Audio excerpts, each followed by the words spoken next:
Welcome to 360 Tamil. இன்னைக்கு இந்த வீடியோல நம்ம எந்த படத்தோட எக்ஸ்பிளனேஷன் பத்தி பார்க்க போறோம்னா, தமிழ்ல இந்த வருஷம் வெளியான ஹவுஸ்மேட்ஸ் அப்படின்ற படத்தை பத்தி தான் பார்க்க போறோம். இது ஒரு பக்கமான ஃபேண்டசி கலந்த காமெடி படம்னு சொல்லலாம். ஸ்டார்டிங்ல இருந்து எண்டிங் வரைக்கும் காமெடியா கொண்டு போயிருப்பாங்க. இதே கான்செப்ட்ல நிறைய படங்கள் வந்திருக்கு. ஆனா இந்த படத்துல அந்த கான்செப்டை கொஞ்சம் வித்தியாசப்படுத்தி காமிச்சிருப்பாங்க. அதுதான் இந்த படத்தோட ஹைலைட்னு சொல்லலாம். முதல்ல இந்த படத்தோட பிளாட்டை பத்தி நான் ஷார்ட்டா சொல்றேன். ஆக்சுவலா நம்ம ஹீரோவும் ஹீரோயினும் கல்யாணம் முடிச்சு புதுசா ஒரு வீட்டுக்கு குடி வராங்க. அந்த வீட்டுல அமானுஷ்யமான விஷயங்கள்லாம் நடக்க ஆரம்பிக்குது. வேற ஒரு சைடுல ஒரு சின்ன பையனோட வீட்டுல அமானுஷ்யமா நடந்துட்டு இருக்கு. இவங்க ரெண்டு பேர் வீட்டுல அமானுஷ்யமா நடக்கிறதுக்கு என்ன காரணம் அப்படின்றது தான் கேள்வி. என்ன காரணம்ன்றதை இந்த படத்தை பார்த்து நீங்க தெரிஞ்சுக்கோங்க. இந்த படத்தை பார்க்கணும்னு நினைக்கிறவங்க ஃபுல்லா கூட பாருங்க. எக்ஸ்பிளனேஷனுக்குள்ள போறதுக்கு முன்னாடி வீடியோக்கு ஒரு லைக் போடுங்க. அது மூலியமா இந்த வீடியோ இன்னும் நிறைய பேர்கிட்ட கொண்டு போய் சேர்க்கப்படும். மேற்கொண்டு டைம் வேஸ்ட் பண்ணாம நம்ம நேரடியா எக்ஸ்பிளனேஷனுக்குள்ள போயிடலாம். படத்தோட ஸ்டார்டிங் சீனே நம்ம ஹீரோவா காட்டுறாங்க. இவரோட பேரு கார்த்தி அப்படின்றது. இவரை பொறுத்த வரைக்கும் லோன்லாம் போட்டு ஒரு பிளாட்டை வாங்குறதுக்கான ஏற்பாடு பண்ணிருக்காரு. அதுக்கான ரெஜிஸ்ட்ரேஷன் ப்ராசஸ்க்காக தான் வந்திருக்காரு. அது சரியில்லை இது சரியில்லைன்ற மாதிரி இங்க இருக்கவங்க சொல்றாங்க. காசை வாங்குறதுக்காக தான் இப்படி பேசுறாங்க. இவரை இருக்கிற எல்லா காசையும் எடுத்து தந்துட்டு இருக்காரு. இப்ப ஆல்மோஸ்ட் எல்லாத்தையும் முடிக்கலாம்னு நினைக்கும் போது தெரியாதனமா அதுல இங்கு சிந்திருது. என்ன அபசகுணமா நடக்குது அப்படின்ற மாதிரி ஹீரோவும் ஃப்ரெண்டும் யோசிக்கிறாங்க. இப்ப சாவி வாங்கலாம்னு நினைச்சா சாவி கீழே விழுது. அதே மாதிரி கரண்ட் கட் ஆகுது. என்ன தொடர்ச்சியா இப்படி நடக்குதுன்ற மாதிரி இவர் யோசிக்கிறாரு. அதெல்லாம் ஒண்ணும் இல்லப்பா, சாவியை வாங்கன்ற மாதிரி புரோக்கருமே வேலையை முடிச்சிடுறாரு. நம்ம ஹீரோ ஒரு வீட்டுல குடியிருந்திருப்பாரு. அந்த வீட்டுல இருக்க பொண்ணை லவ் பண்ணிருப்பாரு. அவங்க பேரு அனு அப்படின்றது. ஏற்கனவே அனுவோட அப்பா கிட்ட பேசியிருப்பாரு. நீ சொந்தமா ஒரு வீடு வாங்க, அதுக்கப்புறம் பொண்ணு தரதை பத்தி யோசிக்கிறேன்னு அப்பா சொல்லியிருப்பாரு. இப்ப சொந்த வீடை வாங்கிட்டேன்னு சொல்லிட்டாரு. இருந்தாலுமே அப்பா முடியாதுன்ற மாதிரிலாம் சொல்லிட்டாரு. உங்களை மாதிரி ஆளுங்களை நம்பி சேர்த்தன்ல, என்ன சொல்லணும் அப்படின்ற மாதிரி புலம்புறாரு. சார் நீங்க முடியாதுன்னு சொல்லாதீங்க, உங்க பொண்ணை சொல்லுங்க அப்படின்ற மாதிரி ஹீரோ கோவப்படுறாரு. இப்ப அப்பா இருக்கார்ல, அனு இங்க வான்ற மாதிரி கூப்பிடுறாரு. அவங்க லைட்டா அழுதுகிட்டே வராங்க. அப்பா ஏற்கனவே அடிச்சு வச்சிருக்காரு போல. ஏதோ கேக்குறாங்க பாரு, சொல்லுன்ற மாதிரி சொல்லிட்டாரு. என் அப்பா பேச்ச மீறி நான் எதுவும் செய்ய மாட்டேன்ற மாதிரி அவங்க சொல்லிட்டு ரூம்குள்ள போயிடுறாங்க. நோன்னு சொல்லிட்டாங்கல்ல. இதை கேட்டு இவர் பயங்கரமா ஷாக் ஆயிடுறாரு. இப்ப அழுதுகிட்டே இவர் வீட்டுக்கு கிளம்பி போறாரு. இவரோட ஃப்ரெண்டு தான் இவருக்கு ஆறுதல்லாம் சொல்லிட்டாரு. இப்ப காலையில இவங்களுமே கண்முழிக்கிறாங்க. ஃப்ரெண்டு கதவை திறக்கிறாரு. பார்த்தா அந்த பொண்ணு தான் நின்னுட்டு இருக்காங்க. இவன் முடியாதுன்னு சொல்லிட்டு இங்க என்ன பண்றா அப்படின்ற மாதிரி ஃப்ரெண்டு ஷாக்கிங்கா பார்த்துட்டு இருக்காரு. இப்ப ஹீரோவும் இவங்களை பார்த்து கோவப்படுறாரு. நேத்து அவ்வளவு கேட்கும் போது முடியாதுன்னு சொன்ன, இப்ப எதுக்காக வந்திருக்கன்ற மாதிரி கேட்கிறாரு. நேத்து மட்டும் நான் ஓகேன்னு சொல்லியிருந்தேன்னு வச்சுக்கோ, திரும்பி அப்பாக்கும் உனக்கும் பிரச்சனை மாதிரிலாம் ஏற்பட்டிருக்கும். எதுக்கு தேவையில்லாம திரும்பி திரும்பி பிரச்சனை ஏற்படணுன்றதுக்காக தான் அமைதியா இருந்துட்டேன். அதான் இப்ப வந்துட்டேன்ல, நம்ம ரெண்டு பேர் கல்யாணம் பண்ணிக்கலான்ற மாதிரி சொல்றாங்க. கேட்கிற ஹீரோவும் சந்தோஷப்படுறாரு. இவர் ஒரு அபார்ட்மெண்ட்ல இருக்க ஒரு பர்டிகுலர் பிளாட் தான் வாங்கியிருப்பாரு. எஃப் பிளாக் அப்படின்ற இடத்துல F1 பிளாட் தான் வாங்கியிருப்பாரு. அந்த இடத்துக்கு இவங்களும் குடி வந்துடுறாங்க. இங்க இருக்க எல்லார்கிட்டயும் பழகலாம் ஆரம்பிக்கிறாங்க. இந்த இடத்துல தான் இவங்க ரெண்டு பேர் எப்படி லவ் பண்ண ஆரம்பிச்சாங்கன்றதை நமக்கு காட்டுறாங்க. அனுவோட வீட்டுக்கு இவர் வாடகைக்காக வந்திருப்பாரு. அப்படிதான் ரெண்டு பேருமே லவ் பண்ண ஆரம்பிச்சிருப்பாங்க. அதெல்லாம் ஒரு சாங் மாதிரி நமக்கு காட்டுறாங்க. இப்ப பிரசன்ட்ல பயங்கரமா ஒரு மின்னல் இடிக்குது. அதுல இவங்க வீட்டுல இருக்க ஒரு செவர் இருக்கு பாத்தீங்களா, லைட்டா வீரல் விடுற மாதிரி நமக்கு காட்டுறாங்க. இப்ப ஹீரோவும் காலையில வேலைக்கு கிளம்பிட்டு இருக்காரு. ஒரு முத்தம் தா அப்படின்ற மாதிரி இவங்க கிட்ட முத்தத்தெல்லாம் வாங்கிட்டு கிளம்புறாரு. இவங்களுமே வீட்டை கிளீன் பண்ற வேலையெல்லாம் பார்த்துட்டு இருக்காங்க. அப்படி கிளீன் பண்ணிட்டு இருக்கும் போது ஒரு இடத்துல கிறுக்கி வச்சிருக்கிறத பார்த்து இவங்க ஷாக் ஆயிடுறாங்க. யார் இதை கிறுக்கி வச்சா அப்படின்ற மாதிரிலாம் யோசிக்க ஆரம்பிக்கிறாங்க. இப்போ உடனே ஹஸ்பண்டுக்கு போட்டோ எடுத்து அனுப்பி விடுறாங்க. ஹஸ்பண்ட் கிட்ட இதை பத்தி சொல்றாங்க. இதுக்கு முன்னாடி இருந்தவங்க கிறுக்கி வச்சிருப்பாங்களா இருக்கும் அப்படின்ற மாதிரி இவர் சொல்லிட்டாரு.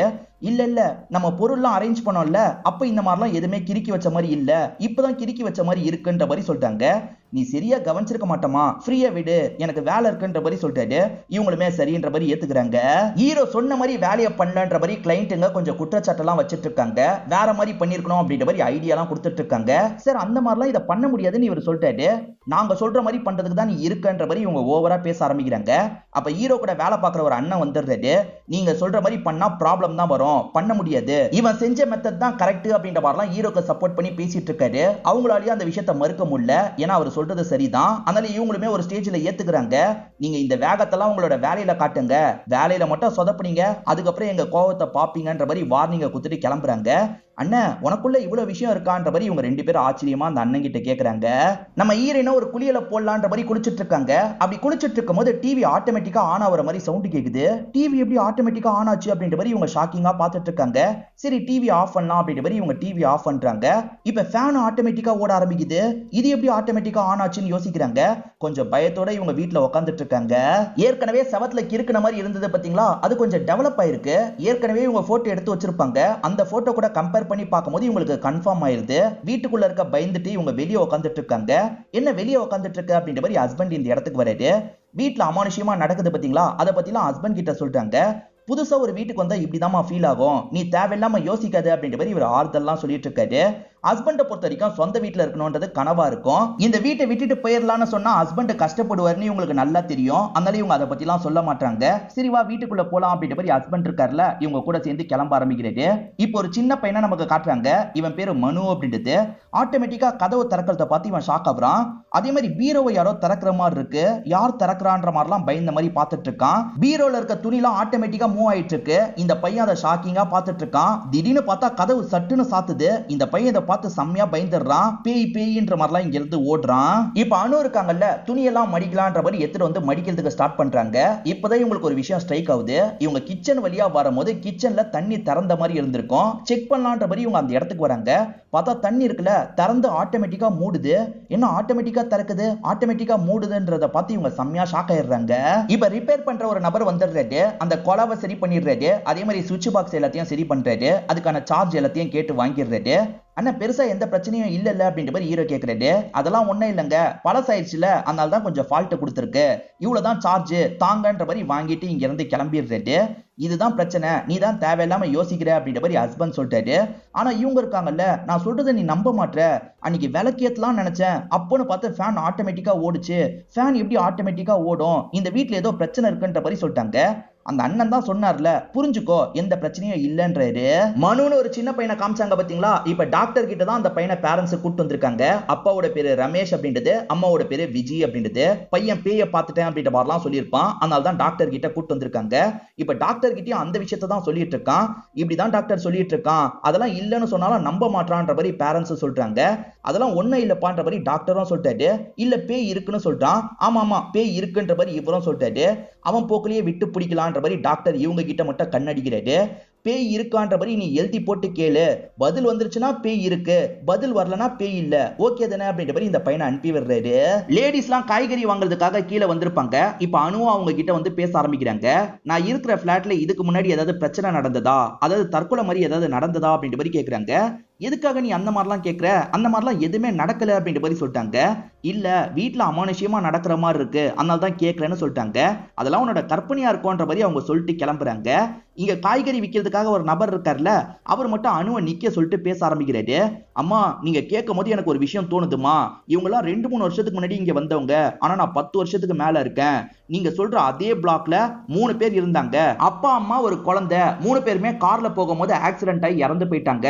அப்பத்துல இருந்தே அந்த இடத்துல அமானுஷ்யமா நடக்கிறதா சொல்லுவாங்க, நான் மத்தவங்க சொல்லி கேள்விப்பட்டிருக்கேன், நான் கூட சவுண்ட் எல்லாம் ஃபீல் பண்ணிருக்கேன்ற மாதிரி சொல்லிட்டாரு. நீங்க சொல்றது என்ன பிளாட், F1 அப்படின்ற மாதிரி இவங்க கேக்குறாங்க. எஃப் பிளாக்னு தெரியும், ஆனா என்ன பிளாட்ன்றது எனக்கு தெரியாதுமான்ற மாதிரி சொல்லிட்டாரு. சரி ஓகேன்ற மாதிரி இவங்களுமே ஏத்துக்கிறாங்க. இப்ப கொஞ்சம் பயத்தோட இவங்களோட பிளாக்க பாக்குறாங்க.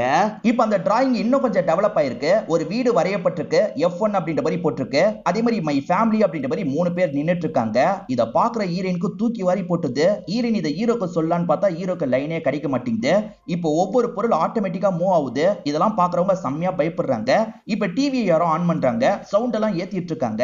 இத பாக்குற இவங்க பயத்துல ஒரு ஸ்டேஜ்ல மயக்கம் போட்டு கீழே விழுந்துடுறாங்க. வைஃப் மயங்கிட்டாங்கன்னு தெரிஞ்சோன்னா ஹீரோவும் ஃப்ரெண்டும் பதறி அடிச்சு இந்த இடத்துக்கு ஓடி வந்துட்டு இருக்காங்க. என்னாச்சுன்னு கேட்கும்போது இவங்களுமே வீட்டுல நடந்த விஷயத்தை பத்தி சொல்றாங்க. ஆனா ஹஸ்பண்ட் சுத்தமா நம்ப மாட்டாரு.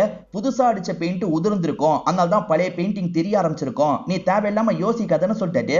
திரும்பி திரும்பி இதே மாதிரி சொல்லாத, நான் உண்மையிலேயே இந்த இடத்துல வேற ஒரு பிரசன்ஸை ஃபீல் பண்றேன், பேய் இந்த இடத்துல இருக்கு, நம்ம இந்த இடத்தை விட்டு போயிடலான்ற மாதிரி சொல்லிட்டாங்க.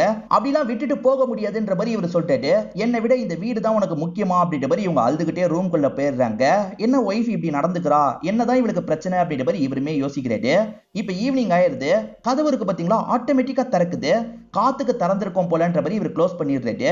இப்படி உட்காந்துட்டு இருக்கும் போது இப்ப ஃபிளஷை யாரோ யூஸ் பண்ற மாதிரி சவுண்ட் கேக்குது. ஒய்ஃப் ரூம்ல படுத்துட்டு தான் இருப்பாங்க. அப்ப யாரு ஃபிளஷை யூஸ் பண்றது அப்படின்ற மாதிரி யோசிக்கிறாரு. இப்ப பாத்ரூம் கதவு ஆட்டோமேட்டிக்கா திறக்குது. இதை இவர் ஷாக்கிங்கா பாக்குறாரு. இப்ப கதவு ஆட்டோமேட்டிக்கா சாத்துது. என்னடா நடக்குது அப்படின்ற மாதிரி இவர் ஷாக் ஆயிட்டு இருக்காரு. யாரோ நடந்து போறது இவருக்கு தெரியுது. தண்ணி காலோட நடந்தா அச்சு விழும் பாத்தீங்களா, அந்த மாதிரி அச்சு விழுறது இவருக்கு தெரியுது. இவர் செம்மையா பயப்படுறாரு. ஒய்ஃப் சொன்னது உண்மைதான் அப்படின்றத இந்த இடத்துல இவர் புரிஞ்சுக்கிறாரு. இப்போ ஒரு சாமியார பூஜைக்காக கூட்டு வந்துடுறாங்க. பேய் இருக்கிறத இதெல்லாம் வச்சு கண்டுபிடிச்சிடலான்ற மாதிரி சில விஷயங்களை இவர் பண்றாரு. அப்படி பண்றது மூலியமா பேய் இல்லன்ற மாதிரி தான் இவருக்கு தெரியுது. பேய் இருக்கிற மாதிரியே தெரியலையேன்ற மாதிரி சொல்லிட்டாரு. இல்ல அமானுஷ்யமா நடக்குது அப்படின்ற மாதிரிலாம் இவங்க சொல்றாங்க.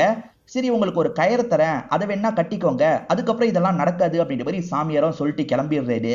மேற்கொண்டும் வீட்டுல அமானுஷ்யமா நடக்குது. ஆட்டோமேட்டிக்கா ஃபேன் ஓடுது, ஆட்டோமேட்டிக்கா லைட் எரியுது. இதெல்லாம் பார்த்து இவங்க பயந்துட்டு இருக்காங்க. அப்பதான் ரூம்ல ஏதோ எழுதி இருக்கிறதா ஒய்ஃப் சொல்றாங்க. ஹஸ்பண்டும் அந்த இடத்துக்கு வந்து பாக்குறாரு. இங்க யாராவது இருக்கீங்களான்ற மாதிரி தான் எழுதி இருக்கு. சரி பதில் எழுதுனா என்னன்ற மாதிரி யோசிக்கிறாங்க. எஸ் அப்படின்ற மாதிரி இவங்க எழுதுறாங்க. உங்க பேர் என்னன்ற மாதிரி திரும்பி ஆட்டோமேட்டிக்கா எழுதுற மாதிரி இருக்கு. என்ன பேய் நம்ம பேரெல்லாம் கேக்குது, ஏதாவது சூனியம் வச்சிருமா அப்படின்ற மாதிரி இவங்க பயப்படுறாங்க. சரி எழுதலாம் அப்படின்ற மாதிரி இவர் இருக்கார்ல கார்த்திக் அப்படின்ற மாதிரி இவரோட பேரை எழுதிடுறாரு. அந்த விஷயத்தெல்லாம் அந்த குட்டி பையன் தான் பாக்குறான். அதாவது குட்டி பையன் தான் உங்க பேர் என்னன்னு கேட்டிருக்கான் போல. குட்டி பையன் கிட்ட டாக்டர் கேட்க சொன்னார்ல, அந்த மாதிரி பண்ணிருப்பான். இப்ப பேரண்ட்ஸ் கிட்ட சொல்றதுக்காக வரான். நான் சொன்னதை நீங்க நம்பல, பேய் நான் கேட்கிற கேள்விக்கெல்லாம் பதில் சொல்லுது அப்படின்ற மாதிரி இந்த சின்ன பையன் சொல்றான். இவன் என்ன உளறிட்டு இருக்கான்ற மாதிரி பேரண்ட்ஸ் பாக்குறதுக்காக வராங்க. இவன் தான் கிறுக்கி வச்சிருக்கான்ற மாதிரி யோசிக்கிறாங்க. அப்படி யோசிச்சுட்டு இருக்கும்போது ஆட்டோமேட்டிக்கா அங்க யாரோ எழுதுறது உங்களுக்கு தெரியுது. அப்ப பேய் தான் எழுதுது போல அப்படின்ற மாதிரி யோசிக்கிறாங்க. அலோ நீங்க யாருன்ற மாதிரி அவங்க கேக்குறாங்க. என்னங்க ஆட்டோமேட்டிக்கா எழுதுது அப்படின்ற மாதிரி ஒய்ஃப் ஆச்சரியமா கேட்டுட்டு இருக்காங்க. ரமேஷ் ஃபேமிலியை பொறுத்த வரைக்கும் அவங்கள பேயின்னு நினைக்கிறாங்க. கார்த்திக் ஃபேமிலியை பொறுத்த வரைக்கும் இவங்க பேயின்னு நினைக்கிறாங்க. உங்களுக்கு என்னதான் வேணும், எதுக்காக எங்க வீட்டுல இருக்கீங்க, இங்க இருந்து போங்கன்ற மாதிரிலாம் பேசிட்டு இருக்காங்க. நீங்க செத்து போயிட்டீங்கன்னு எங்களுக்கு தெரியும், உங்களுக்கு என்ன நிறைவேற்றணும் அப்படின்ற மாதிரிலாம் கேட்டுட்டு இருக்காங்க. இது நாங்க செத்து போயிட்டுமா, நாங்கெல்லாம் சாவல, நீங்க தான் செத்து போயிட்டீங்கன்ற மாதிரி இந்த ஃபேமிலி சொல்றாங்க. போக போக தான் ரெண்டு பேருமே சாவலன்றது ரெண்டு பேருக்கும் தெரியுது. அப்ப நம்ம ரெண்டு பேருமே உயிரோட தான் இருக்குமா, நீங்க எங்க இருக்கீங்க சொல்லுங்க அப்படின்ற மாதிரி கேக்குறாங்க. நாங்க சென்னையில இந்த இடத்துல தான் இருக்கோன்ற மாதிரி சொல்லிட்டாங்க. நாங்களும் சென்னையில இந்த இடத்துல தான் இருக்கோம், இந்த அபார்ட்மெண்ட்ல தான் இருக்கோம்னு சொல்லிட்டாங்க. அதே அபார்ட்மெண்ட்ல தான் நாங்களும் இருக்கோன்ற மாதிரி சொல்லிட்டாங்க. எது ஒரே அபார்ட்மெண்ட்ல தான் இருக்குமான்ற மாதிரி ரெண்டு குரூப்பும் ஷாக் ஆயிட்டு இருக்காங்க. இப்பதான் நடந்த விஷயத்த நமக்கு காட்டுறாங்க. ஆக்சுவலா அந்த வீட்ல அவங்க என்ன பண்ணாலும் இந்த இடத்துல நடந்திருக்கும், இந்த வீட்ல இவங்க என்ன பண்ணாலும் அந்த இடத்துல நடந்திருக்கும். அதனால தான் மாத்தி மாத்தி பயந்துருப்பாங்க. நாங்க F1 பிளாட்ல தான் இருக்கோன்ற மாதிரி ரமேஷ் சொல்லிட்டாரு. அது எப்படி இருக்க முடியும், நாங்க தான் F1 பிளாட்ல இருக்கோன்ற மாதிரி கார்த்திக் சொல்லிட்டாரு. சரி நம்பர் எழுதுங்க, நம்பர் மூலியமா நம்ம பேசிக்கலாம் அப்படின்ற மாதிரி முடிவு எடுக்கிறாங்க. இப்ப ரெண்டு பேருமே நம்பர்லாம் சேஞ்ச் பண்ணிக்கிறாங்க. இப்ப இவங்க கால் பண்ணா அவங்க போனை எடுக்க மாட்டாங்க, போனே போக மாட்டேங்குது. அவங்க கால் பண்ணும்போது இவங்களுக்கு போன் போக மாட்டேங்குது. சரி பார்க்ல வச்சு மீட் பண்ணிக்கலாம்ன்ற மாதிரி முடிவு பண்றாங்க. இப்ப கார்த்திக்கும் ஒய்ஃபும் சேர்ந்த மாதிரி வேகமா பார்க்ல இருக்க ஒரு பகுதிக்கு வந்துடுறாங்க. இப்ப அவங்க வரத நமக்கு காட்டுறாங்க. கார்த்திக் வரும்போது மழை பெய்யல, ஆனா அவங்க வரும்போது மழைலாம் பெய்யுது. இந்த மலையில போய் வெயிட் பண்ண வைக்கிறாங்களே அப்படின்ற மாதிரி இவங்கள வெயிட் பண்றாங்க. நாங்க வெயிட் பண்ணோம், நீங்க வரவே இல்லைன்ற மாதிரி ரமேஷ் எழுதுறாரு. நாங்கெல்லாம் வந்தோம், நீங்க தான் வராம பொய் சொல்றீங்கன்ற மாதிரி கார்த்திக் சொல்றாரு. பொய் சொல்றோமா, மலையில நனைஞ்சு அந்த இடத்துல வெயிட் பண்ணோன்ற மாதிரி சொல்லிட்டாங்க. இது மழை பெஞ்சதா, நாங்க போகும்போது மழை பெய்யலையேன்ற மாதிரி கார்த்திக் சொல்றாரு. இப்பதான் டேட்டை மாத்தி மாத்தி சொல்லிக்கலாம் நினைக்கிறாங்க. டேட் பக்காவா மேட்ச் ஆகுது. இயரை போடலான்ற மாதிரி ரெண்டு பேருமே இயரை போடுறாங்க. கார்த்திக் 2022ல இருக்காரு, ஆனா ரமேஷ் 2012ல இருக்காரு. இங்கதான் படத்தோட இன்டர்வல போடுறாங்க. கார்த்திக் 2022ல இருக்கிறதா சொல்லியிருக்காருல, அந்த விஷயத்த சுத்தமா ரமேஷோட ஃபேமிலி நம்ப மாட்டாங்க. பேய் நம்மளை ஏமாத்த பாக்குது, பேயை எப்படியாவது ஓட்டணும் அப்படின்ற மாதிரி பேயை ஓட்டதுக்காக சில பூஜை எல்லாம் பண்ணிட்டு இருக்காங்க. இவங்க என்ன ரிச்சுவல்லாம் பண்ணிட்டு இருக்காங்க, நம்ம மனுஷங்கன்றதை எப்படி புரிய வைக்கிறது அப்படின்ற மாதிரிலாம் யோசிச்சுட்டு இருக்காங்க. இவங்க போகவே மாட்டாங்கல்ல, அதனால ரமேஷோட ஃபேமிலி எல்லா மதத்துல இருக்க ரிச்சுவலையும் பண்ணிட்டு இருக்காங்க. போங்க போங்கன்ற மாதிரிலாம் சொல்லிட்டு இருக்காங்க. நாங்க சொல்றது உண்மை, நாங்க 2022ல தான் இருக்கோம், 2012ல என்ன நடக்கும்ன்றதை நாங்க சொன்னா நம்புவீங்களா, 2012 இந்த டேட்ல என்னெல்லாம் நடக்க போகுதுன்றதை நான் சொல்றேன், நடக்கும் பாருங்க அப்படின்ற மாதிரிலாம் சொல்லிட்டாரு. இவங்க அதை பெருசா நம்ப மாட்டாங்க. நாளைக்கு சிஎம்க்கு உடம்பு முடியாம போயிடும், ஹாஸ்பிட்டல்ல சேர்ப்பாங்க, அதே மாதிரி ரோட்ல ஒரு இடத்துல பள்ளம் விழுந்துரும், அந்த பள்ளத்துல போய் ஒரு பஸ் மாட்டிக்கும் அப்படின்ற மாதிரிலாம் ஹீரோ சொல்லிட்டு இருக்காரு. சரி அவர் சொன்னது நடக்குதா பாப்போன்ற மாதிரி ரமேஷ் ஃபேமிலி யோசிக்கிறாங்க. ரமேஷை பொறுத்த வரைக்கும் ஒரு சின்ன கடை வச்சிருக்காரு. ஒய்ஃப் விஜய் இருக்காங்கல்ல, ஒரு துணி கடையில் தான் வேலை பார்த்துட்டு இருக்காங்க. யார் எதை பத்தி பேசினாலும் சரி, ஒருவேளை அந்த நியூஸா இருக்குமான்ற மாதிரி இவங்க ஆர்வமா அந்த நியூஸ் எல்லாம் பாக்குறாங்க. ஆனா கார்த்திக் சொன்ன மாதிரி எதுவுமே நடக்கல, அவன் ஏதோ சும்மா சொல்றான் போல, நடக்கல அப்படின்ற மாதிரி இவங்களுமே யோசிச்சுட்டு இருக்காங்க. அவங்க எப்ப பேசுவாங்கன்ற மாதிரி கார்த்திக்கும் ஒய்ஃபும் வெயிட் பண்ணிட்டு இருக்காங்க. இப்ப அவங்க பேச ஆரம்பிக்கிறாங்க. நீங்க சொன்ன எல்லாமே உண்மைதான்ற மாதிரி சொல்லிட்டாங்க. ஆக்சுவலா நடக்கல நினைச்சாங்க பாத்தீங்களா, கடைசி நேரத்துல ஒவ்வொரு விஷயமா நடக்க ஆரம்பிச்சிருக்கும். அவர் 3 விஷயம் நடக்கும்னு சொல்லியிருப்பாரு, அந்த 3 விஷயமும் நடந்திருக்கும். எப்படி இதெல்லாம் உங்களுக்கு தெரியும் ரமேஷ் கேக்குறாரு. நியூஸ் பேப்பரை பார்த்து தான் சொன்னேன், அதே மாதிரி அந்த பஸ் குழிக்குள்ள விழுந்தது இல்ல, அந்த சமயம் நான் ஒரு பீஷா ஷாப்ல தான் வேலை பார்த்தேன், நேரடியாவே அந்த விஷயத்தை பார்த்தேன். நீங்களுமே 2012ல இருந்திருக்கீங்கன்றத கன்ஃபார்ம் பண்ணிட்டேன், ஏன்னா இந்த அபார்ட்மெண்டோட அசோசியேஷன்ல உங்களோட போட்டோவை பார்த்துட்டேன்ற மாதிரி சொல்லிட்டாரு. இவங்க 2012ல இந்த இடத்துல இருந்த மாதிரி போட்டோ கிடைச்சிருக்கும். எப்படி வேற வேற காலகட்டத்துல பேசிக்கிறோம் அப்படின்ற மாதிரி உங்களுக்கு டவுட் வருது. இப்ப கார்த்திக் தெரிஞ்ச அண்ணனை வர வச்சு எக்ஸ்பிளைன்லாம் பண்ண சொல்லிட்டாரு. அந்த அண்ணனுக்கு ஓரளவுக்கு விஷயம் தெரியுது, எக்ஸ்பிளைன் பண்ணிட்டாரு. இவங்க இருக்காங்கல்ல, ஒரு விஷயம் தெரிஞ்ச பொண்ணை வர வச்சிடுறாங்க. என்னதான் நடக்குது அப்படின்ற மாதிரி அந்த பொண்ணு கிட்ட கேக்குறாங்க. ரெண்டு பேருமே சயின்டிபிக்கலா சில ரீசன்லாம் சொல்லிட்டு இருக்காங்க. ஐயான எனர்ஜி இங்க பாஸ் ஆயிருக்கு, அதனால தான் இந்த மாதிரி ஒரு விஷயம் உருவாயிருக்கு அப்படின்ற மாதிரி சொல்லிட்டாங்க. மின்னல் இடிச்ச மாதிரி நமக்கு காமிச்சாங்கல்ல, அப்பத்துல இருந்து தான் இந்த விஷயம் உருவாயிருக்குன்றது தெரிய வருது. இதெல்லாம் ஸ்டாப் பண்றதுக்கு என்னதான் வழின்ற மாதிரி ரெண்டு கப்பலும் கேக்குறாங்க. இத ஸ்டாப் பண்றதுக்கு எந்த ஒரு வழியும் இல்ல. சில பொருளை நீங்க காமனா யூஸ் பண்ற மாதிரி தான் இருக்கும். அந்த பொருளை நீங்க ரெண்டு பேருமே கவனமா யூஸ் பண்ணிக்கோங்க. நீங்க ரெண்டு பேருமே ஹவுஸ் மேட்ஸா தான் இதுக்கப்புறம் இருக்கணும் அப்படின்ற மாதிரிலாம் சொல்றாங்க.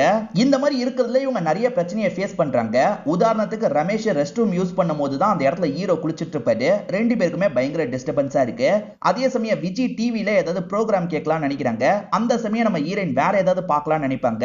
இதனால சில பிரச்சனை எல்லாம் வர ஆரம்பிக்குது. இப்ப அனு இருக்காங்கல்ல, வீட்டுக்கு மாப் போடலான்ற மாதிரி போட்டுட்டு இருக்காங்க. ஆனா அந்த சின்ன பையன் அந்த இடத்துல விளையாடிட்டு இருக்கான். டக்கு டக்கு டக்குன்னு அழுக்காக்கிக்கிட்டே இருக்கான். இவங்களுமே ஒரு ஸ்டேஜ்ல கடுப்பாயிடுறாங்க. இப்ப ஹீரோ டேபிள் கிட்ட உட்காந்து லேப்டாப் வச்சு வேலை பார்த்துட்டு இருக்காரு. அந்த சைடுல விஜய் இருக்காங்கல்ல, டேபிளை தூக்கி பெருக்கிட்டு இருக்காங்க. அதனால இவரோட லேப்டாப் கீழே விழுந்து உடைஞ்சு போயிருது. எல்லா விஷயத்தையும் கோஆர்டினேட் பண்ண முடியாதுல்ல, அதனால இவங்க நிறைய கஷ்டத்தெல்லாம் ஃபேஸ் பண்ணிட்டு இருக்காங்க. இந்த கஷ்டத்தினால ஹீரோவால சரியா தூங்க கூட முடியல.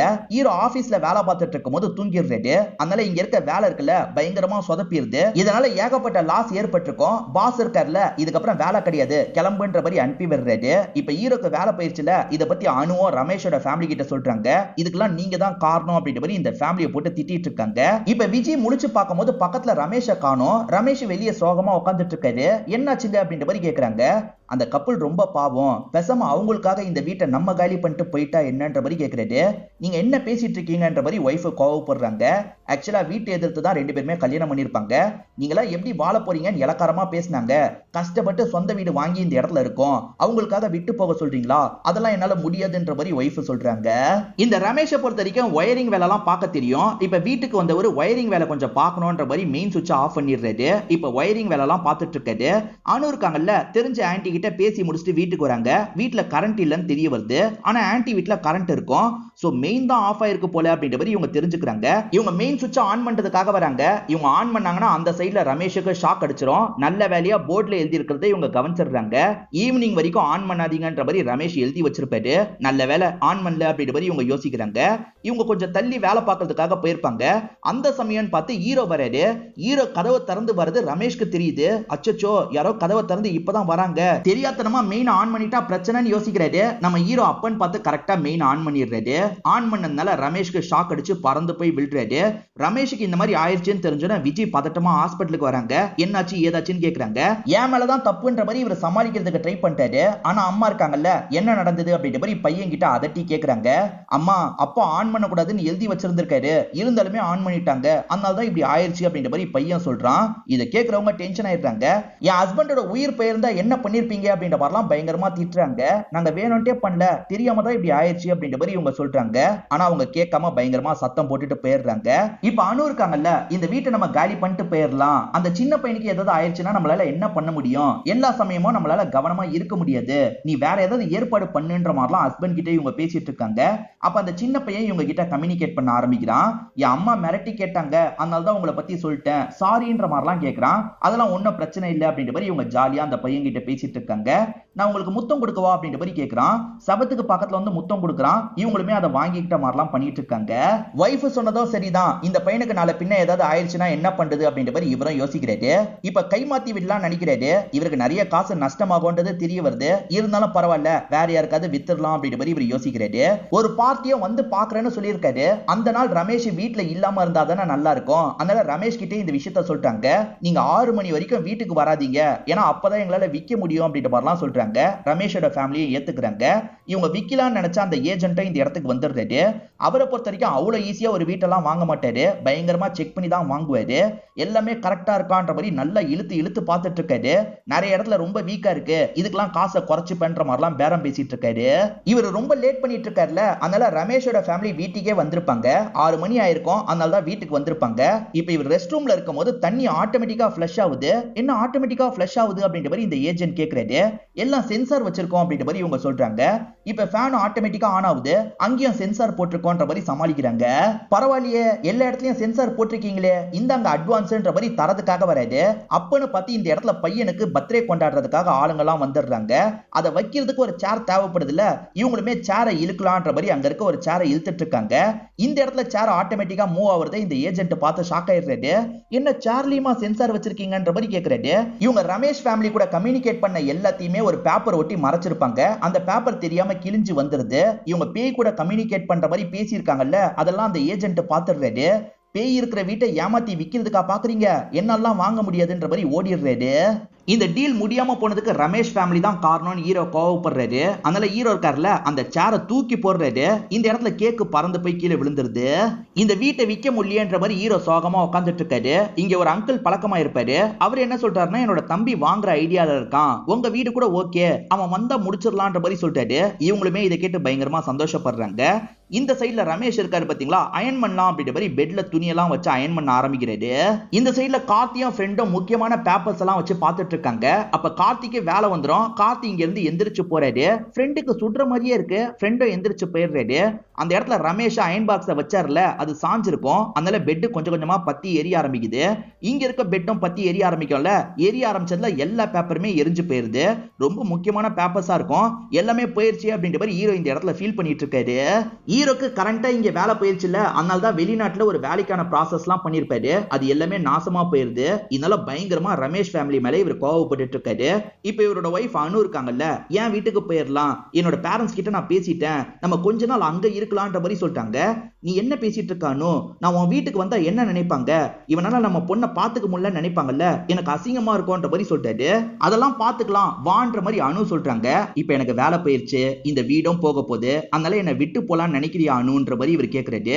நீ என்ன அவ்வளவுதான் புரிஞ்சிட்டு இருக்கியா, உன்னை நம்பி எல்லாரையும் தூக்கி போட்டு வந்தன்ல, என்ன சொல்லணும், நீ வந்தாவா வரலனா போன்ற மாதிரி இவங்க கோச்சுக்கிட்டு இங்க இருந்து கிளம்புறாங்க. இவருமே ஃபீலிங்கா பாத்துட்டு இருக்காரு. என்னோட அனு என்னை விட்டுட்டு போயிட்டா, அதுக்கு நீங்க மட்டும் தான் காரணம் அப்படின்ற மாதிரி ரமேஷோட ஃபேமிலியை போட்டு இவர் பயங்கரமா திட்டிட்டு இருக்காரு. இப்ப இவர் ரொம்ப அப்செட்டா இருக்காருல, அந்த அண்ணன் வீட்டுக்கு வந்து இவர் சரக்கெல்லாம் அடிச்சிட்டு இருக்காரு. அந்த அண்ணன் தான் இவருக்கு ஆறுதல்லாம் சொல்லிட்டு இருக்காரு. அப்ப அந்த அண்ணன் இருக்காருல, அவங்களை காலி பண்ண வைக்கிறதுக்கு என்கிட்ட ஒரு ஐடியா இருக்குன்னு சொல்லிட்டாரு. அவங்க 2022லயும் இருப்பாங்கல்ல, அவங்கள கண்டுபிடிச்சு 2022ல இருக்கவங்களுக்கு உன் கஷ்டத்தை புரிய வையே, அவங்க மூலியமா பேசினா அவங்க ஒத்து போக வாய்ப்பு இருக்கு, அவங்க வீட்டை விட்டு காலி பண்ணிட்டா நீ நிம்மதியா இருக்கலாம்லன்ற மாதிரி சொல்லிட்டாரு. சரி 2022ல இருக்க ரமேஷை தேடலாம்னு நினைக்கிறாரு. இப்போ ஒவ்வொரு இடமா ரமேஷை பத்தி இவர் விசாரிக்க ஆரம்பிக்கிறாரு. ரமேஷை எல்லாருமே 2014 வரைக்கும் தான் பார்த்திருக்காங்க.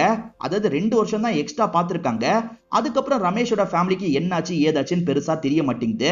கொஞ்சம் கொஞ்சமா இவங்களுமே விசாரிக்கிறாங்க. அப்படி விசாரிக்கும் போது அவங்க வீடு அடிக்கடி மாறிக்கிட்டே இருந்திருக்காங்க. பெருசா யார்கிட்டயும் பேசாம இருந்திருக்காங்கன்றது தெரிய வருது. எதுக்காக யார்கிட்டயும் பேசாம இருந்திருக்காங்க அப்படின்ற மாதிரிலாம் இவர் யோசிக்கிறாரு. இந்த சைடு ரமேஷ் இருக்கார்ல, ஹீரோக்கு எப்படியாவது ஹெல்ப் பண்ணணும்னு நினைக்கிறாரு. ஹீரோவை பொறுத்த வரைக்கும் 2012ல நான் டெலிவரி ஜாப்லாம் பண்ணேன்ற மாதிரி சொல்லியிருப்பாரு. அவரை கண்டுபிடிச்சு அவர்கிட்ட பேசினா என்னன்ற மாதிரி யோசிக்கிறாரு. இப்போ ஒவ்வொரு டெலிவரி ஷாப்பா இவர் போய் விசாரிக்கிறாரு. எல்லாருமே இல்ல இல்லன்ற மாதிரி சொல்றாங்க. ஒரு கடையில அவர் இருக்கிறது தெரிஞ்சிருது. அவரோட நம்பர் மட்டும் தாங்கன்ற மாதிரி இவர் கேட்டு வாங்கிக்கிறாரு.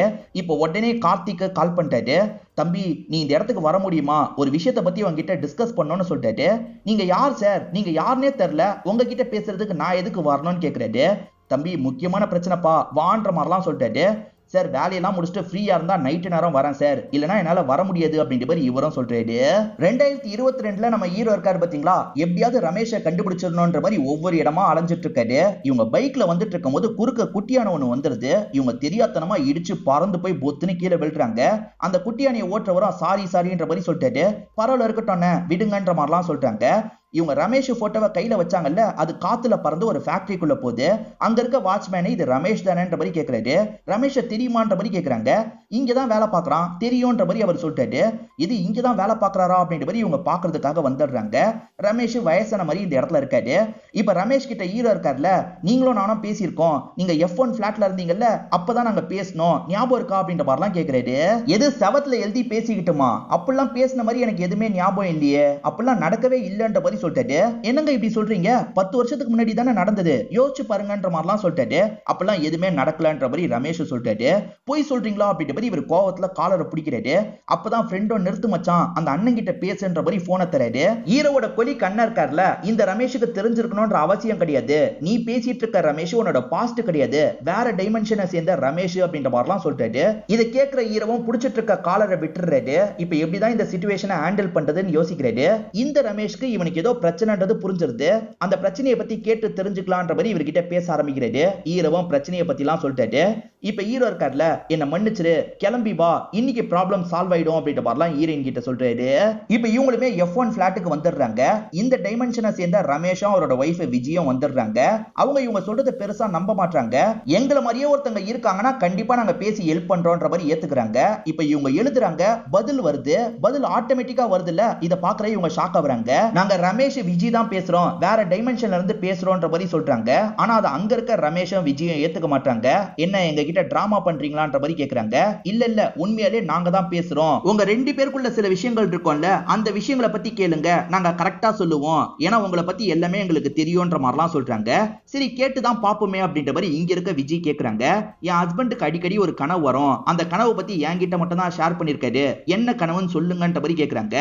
இந்த சைடுல இருக்க ரமேஷ் இருக்கார்ல, என்ன கனவுன்றத சொல்ல ஆரம்பிக்கிறாரு.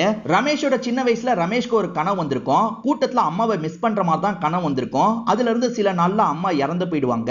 அப்பத்துல இருந்து அடிக்கடி அந்த கனவு இவருக்கு வந்துகிட்டே இருக்கும். இத பத்தி வைஃப் கிட்ட மட்டும் தான் ஷேர் பண்ணிருப்பாரு. ஆனா அந்த சைடுல இருந்து சொல்றாங்கல்ல, அதனால இவங்களுமே நம்ம ஃபியூச்சர் கிட்ட தான் பேசிட்டு இருக்கோன்றது தெரிஞ்சிருது. நம்ம ஃபியூச்சர்லாம் எப்படி இருக்கு, மனு எப்படி இருக்கான்ற மாதிரிலாம் அங்க இருக்க ரமேஷ் ஆர்வமா கேக்குறாரு. மனுவை பத்தி கேட்டோன்னே இவங்களோட முகமே மாறிடுது. ஏன்னா பிரசன்ட்ல மனு உயிரோட இல்ல போல. 2012லயே மனு இறந்து போயிருப்பான். அதுக்கப்புறம் தான் இவங்க உடைஞ்சு போன மாதிரி இப்படி ஒரு வாழ்க்கையை வாழ்ந்துட்டு இருக்காங்க. 2012 மனு இறந்து போயிட்டான், மரத்துக்கு மேல இருந்து கீழே விழுந்த மாதிரி தான் இறந்து போயிட்டான்ற மாதிரி சொல்றாங்க.